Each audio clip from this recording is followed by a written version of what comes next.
So now that we've went over some of the more general things that kill people's charisma, let's talk about the actual phrases that people often habitually use.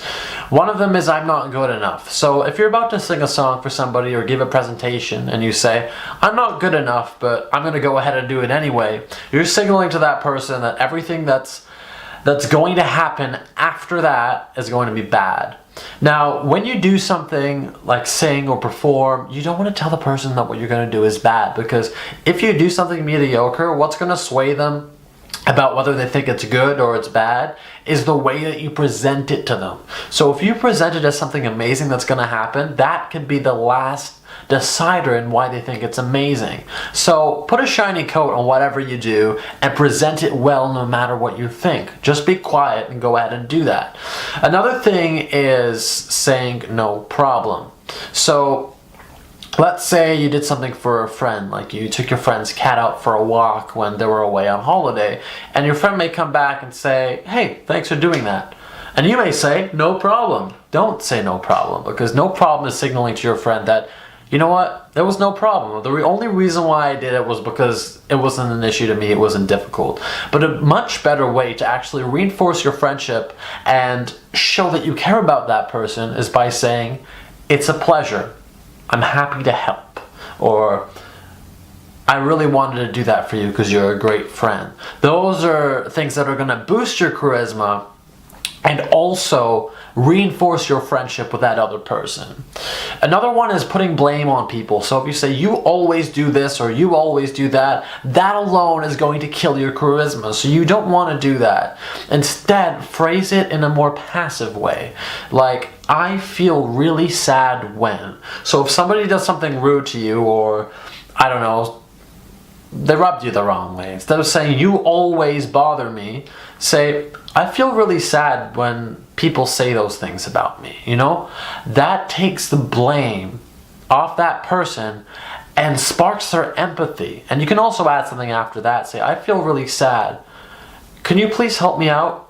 Because not only did you go ahead and not only spark their empathy and remove the blame from them, but you're asking them to help. You're putting yourself on the same team as them. And another one that you also want to avoid is saying you dislike people. I mean, this is a psychological thing. Whenever you say you don't like somebody else, it automatically reflects back on you. Like, people are going to psychologically associate with a bad thing you say about other people. It's true. If you say, "Bob is really ugly," you're going to be putting that back on yourself. The person listening to that will also associate you with ugliness, even if you're the most beautiful person in the world. It's just what happens. So if you say positive things about other people, they're going to associate that with you too.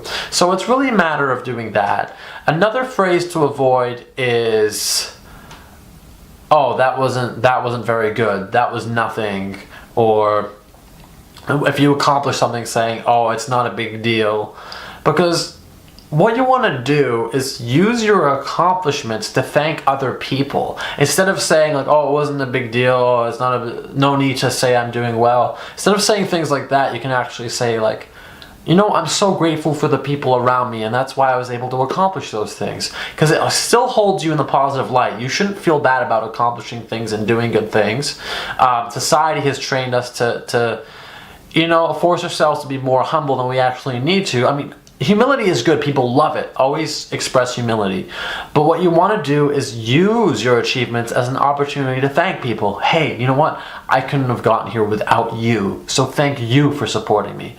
Those are some things to do. So I've given you some phrases to avoid, but I've also given you some ways to spin them off and make them more positive, so you don't have to feel uncomfortable and you know what to say. You can go over these tips and you can write them down.